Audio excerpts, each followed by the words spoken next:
नमस्कार दोस्तों, पूरे प्रदेश में चुनावी सुर्खियां बटोरने वाले, रोज मीडिया में आकर नए नए बयान देने वाले सुहेलदेव भारतीय समाज पार्टी के राष्ट्रीय अध्यक्ष और जहूराबाद से विधायक प्रत्याशी ओम प्रकाश राजभर इस बार चुनाव हार रहे हैं।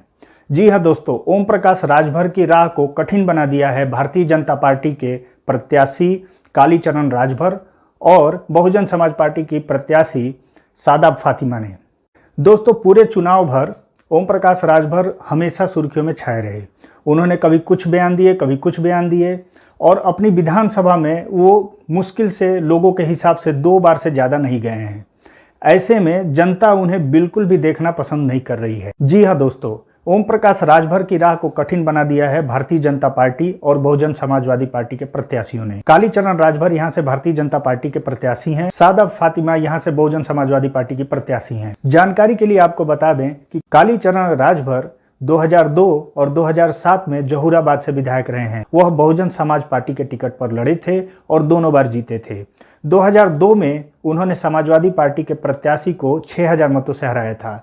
जीत का यह अंतर 2007 में और बढ़ा और उन्होंने समाजवादी पार्टी के प्रत्याशी को 2007 में 17000 मतों से हराया था। अगर हम बात करें सादाब फातिमा की, तो 2012 में वो चुनाव जीत कर आई थी। वो समाजवादी पार्टी की प्रत्याशी थी और जहूराबाद सीट पर काफी अच्छी जीत हासिल की थी। इसके बाद वह राज्य सरकार में मंत्री भी रही थी। सादाब फातिमा को लेकर जहूराबाद में काफी अच्छी इमेज है। उन्होंने विकास के बहुत सारे कार्य किए हैं और इसके साथ साथ लोगों के दुख सुख में भी वो खड़ी रहती हैं। ठीक इसी तरह की इमेज कालीचरण राजभर की भी है, लेकिन सादाब फातिमा को लोग उनसे ज्यादा एक्टिव मानते हैं। सादाब फातिमा को जहूराबाद में विकास के लिए जाना जाता है। वह एक बहुत ही सक्रिय नेत्री हैं। ठीक इसी प्रकार कालीचरण राजभर भी अपने क्षेत्र के लोगों के सुख दुख में साथ रहते हैं और उनकी सुध बुध लेते रहते हैं। दूसरी तरफ अगर हम बात करें ओम प्रकाश राजभर की, तो 2017 में वो विधायक बने और उसके बाद बहुत ही कम वो अपने विधानसभा में गए हैं। अगर लोगों की बात सुने तो लोग यह कहते हैं वो कभी दिखे ही नहीं। हालांकि कई लोगों का कहना है कि वो 2 से 3 बार तक विधानसभा में आए हैं। अब आप समझ लीजिए कि जो विधायक 5 साल में केवल 2 बार अपने विधानसभा में जाता है, उसके बारे में आपकी क्या राय होगी? क्या आप उसे मत देंगे? मेरे ख्याल से इस बार ओम प्रकाश राजभर के लिए यह लड़ाई बहुत ही कठिन होने वाली है। उनके हाथ से राजभर वोट तो खसक ही रहा है, साथ साथ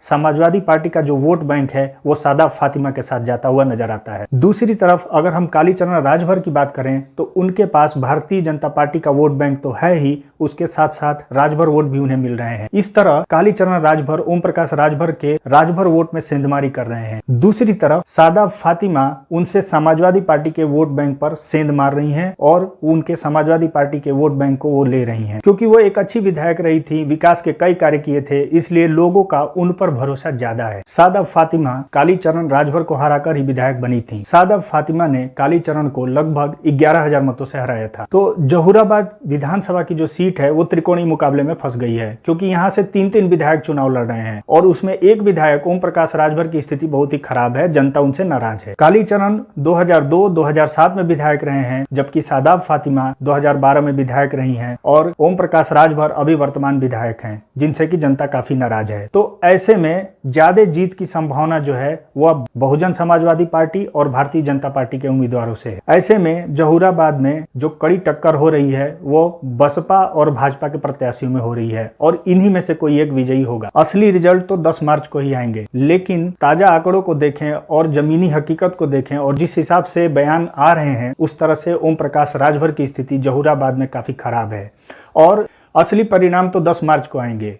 लेकिन जिन जिन विधायकों ने अपने क्षेत्र में काम नहीं किया है, चाहे वो किसी भी पार्टी के हों, चाहे वो भाजपा के हों, सपा के हों या बसपा के हों, वो हार रहे हैं और उनकी स्थिति काफी दयनीय है। ठीक वही हाल ओम प्रकाश राजभर का भी है। चाहे कोई कितना भी बड़ा नेता क्यों ना हो, अगर वो अपने क्षेत्र से डिस्कनेक्ट हो गया है तो इस बार उसकी हालत बड़ी खराब है। इसके कई वजह हैं। इसके वजह सबसे प्रमुख जो वजह है वो है कोरोना काल। कोरोना काल में जिस राज्य का मुख्यमंत्री पूरे प्रदेश का भ्रमण करता हो और वहां के विधायक अपने क्षेत्र में नहीं जाते, तो ऐसे विधायकों का हारना तो बिल्कुल तय है। मैं ऐसा इसलिए कह रहा हूं क्योंकि उसमें भाजपा के विधायक भी हैं, बसपा के भी हैं और सपा के भी हैं। ये सारे विधायक हारेंगे। जो आंकड़ों का उलटफेर उत्तर प्रदेश में आने वाला है वो इन्हीं कारणों से आने वाला है। ऐसा माना जा रहा है कि बहुतायत में भाजपा के विधायक भी हार रहे हैं। अगर आप देखें तो उत्तर प्रदेश के वर्तमान मुख्यमंत्री योगी आदित्यनाथ को लोग कहते हैं योगी तुझसे बैर नहीं, और क्षेत्र के विधायक को कहते हैं तेरी खैर नहीं। यानी कि जो विधायक अपने क्षेत्र में काम करने से चूक गए हैं, कोरोना के समय में लोगों के दुख दर्द को समझने में नाकाम रहे हैं,